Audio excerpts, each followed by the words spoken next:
Welcome to the week that was, but we mostly wish it wasn't, for the week ending August 29th, 2025. This is a weekly roundup of the highlights and lowlights of campus anti-Zionism and anti-Semitism.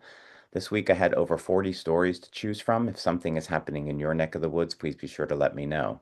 I'm your host, Andrew Pessin. I am a professor. Please don't hate me. For more about me and my work, visit andrewpessin.com. For all the details of today's stories and loads more stories, follow me on X at Andrew Pessin. We'll start with a couple of important pieces published this week. B'nai B'rith has a new report out on anti-Semitism in European universities. Allow me to summarize it for you. It's bad, and many are warning that we should all read this report to get a taste of what is coming our way in the very near future. There was also an important piece by Amcha Initiative's Tammy Rossman Benjamin this week called The Other Anti-Semitism of Liberated Ethnic Studies. Those familiar with the ethnic studies curriculum that's being disseminated in California and other states know about its intrinsic anti-Semitism, treating Jews as white colonialist oppressors, etc. There's now a bill in California proposing to set protections against anti-Semitism in the K through 12 curricula, particularly ethnic studies.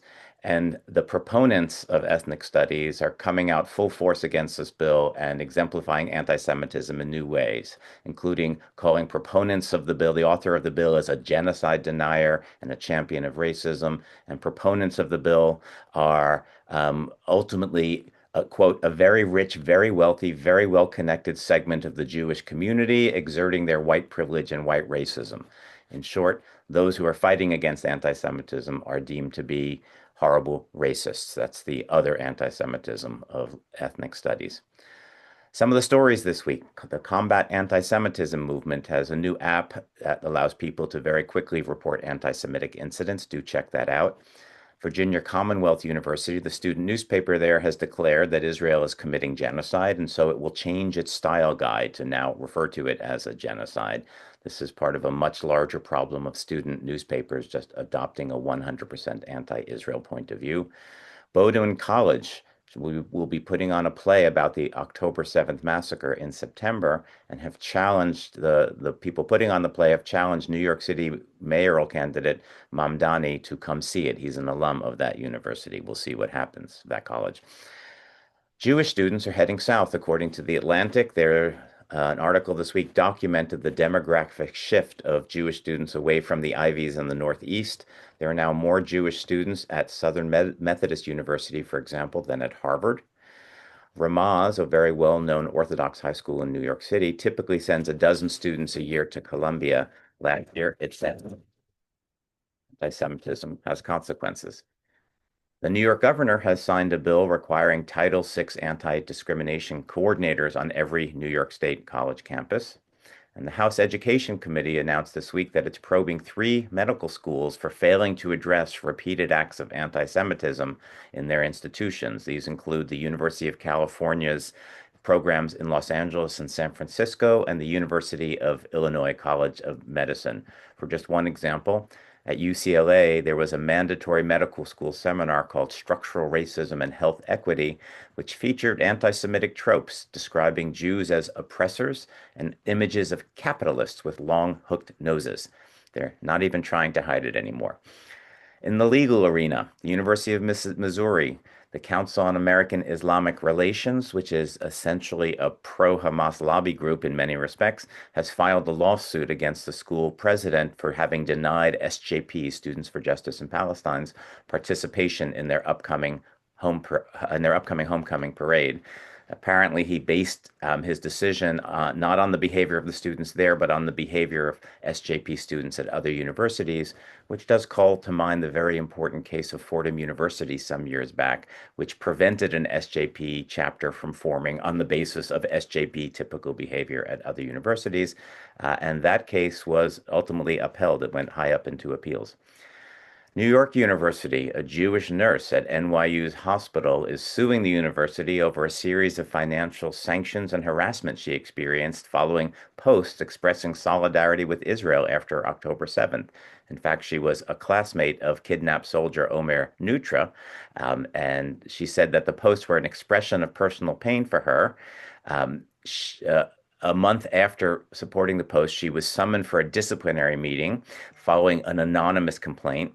She was shown a screenshot of the post and told it was saturated with prejudice and hatred. Her feelings of pain for her kidnapped classmate are examples of prejudice and hatred, and that the use of the word terror about Hamas was offensive towards Muslims. So she's now suing that university. SJP had a busy week. University of Pittsburgh, a judge has ruled that SJP can end its suspension early in order to recruit at the opening of the school year. At Yale, Yaleys for Palestine, their version of SJP, although banned by Yale in the spring, has openly promoting a picnic that they're holding on campus, raising the question whether Yale will actually enforce its sanctions. George Mason, SJP. You might recall that police raided their leaders' homes last year and found guns, Hamas and Hezbollah flags, signs saying death to Jews, which led to the chapter suspension. Well, now they've been reinstated and they're back with a terrorist style recruitment video. A person hiding behind a keffiyeh and a voice modulator vowing, quote, resistance until Palestine is free from the river to the sea, end quote. They use a song that praises former now deceased Hamas commander Mohammed Deif, whose, quote, stars illuminate our sky, and so on. When was the last time it was allowed for college students to literally openly endorse terrorism on their campuses? Oh, maybe last week. George Washington University, SJP there got an additional suspension through spring of 2027 due to their direct attack on a Zionist professor there, a very ugly case in the spring. They are now announcing that they're following JVP, Jewish Voice for Peace, and disaffiliating from the university, claiming that this will allow them to be, quote, more active in combating Zionism on campus. Note that they are not directly interested in helping Palestinians, but rather in attacking local Jews. BDS had a busy week as well. Boycott, divestment, sanctions movement. The United Methodist Church is officially divested from Israel bonds. And in Canada, the Ottawa Pride Parade was forced to be canceled after the anti-Israel group Queers for Palestine blocked the roads and demanded the organization commit to BDS. K through 12 continues to be a burning hotspot. In Philadelphia, CARE counts on American Islamic Relations. Philadelphia has partnered with the Philadelphia schools to promote, quote, inclusive schools, including offerings such as a workshop on, quote, Jewish power in America, end quote. So inclusivism requires excluding the Jews. In Massachusetts, the Zionist Organization of America has filed a complaint with the Attorney General that Massachusetts Teachers Association discriminates against Jews. In Plano, Texas, the school district is now being investigated by their Attorney General for repeated anti-Semitism, including allowing in this past spring walkouts, anti-Israel walkouts for students and giving them excused absences for that, among other incidents. In Canada, preschool teachers openly sharing anti-Semitic content and supporting terror-linked groups. Most recently, she's posted an image of a Jewish star with evil acts listed at each point of the star: lie, kill, cheat, rape, steal, cry. And meanwhile, the United Federation of Teachers, a large and important teachers union, many Jewish members have been leaving the organization for its sustained anti-Semitism. This week, dozens of Jewish activists protested outside the union headquarters about the rampant anti-Semitism in that teachers organization. In the Jews Are Our Own Worst Enemies department, the Jewish Museum of Chicago has been emphasizing works by and community for anti-Zionist Jews.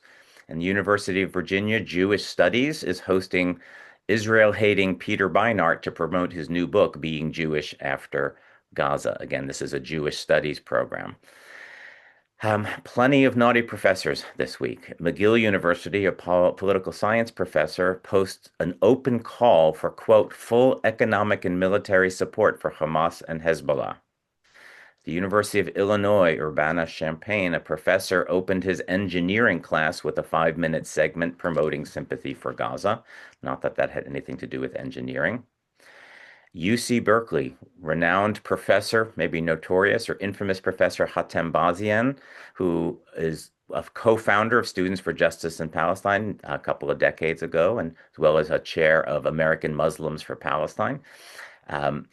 openly promoted anti-Semitic conspiracy theories in a lecture earlier this month at a California mosque, claiming that Israel and Netanyahu seek to establish a greater Israel. They want to conquer Jordan and Lebanon and Egypt. They want the pyramids because tourists come and they can charge people to go up to the pyramids. A nice anti-Semitic trope there. Um, in Italy, University of Palermo, Italian professor openly posted that Jews lie and contribute to the hiding of atrocities and calls on everyone to cancel their friendships with Jews, even the best of them, the best of the Jews. And finally, off-campus shenanigans again, not the right word here. In Chile, they splattered blood red paint on a synagogue. In Germany and Frankfurt, Jews who were peacefully protesting in support of the hostages were splashed with red paint. And just yesterday in Canada, an elderly Jewish woman was stabbed in a grocery store with a large kosher section by a man whose social media is filled with Jew hate and Israel hate. That's the news, unfortunately. Tune in next week to see what fresh horrors next week will bring. Again, I'm your host, Andrew Pessin at andrewpessin.com, hoping everyone manages to keep it together. Till next time.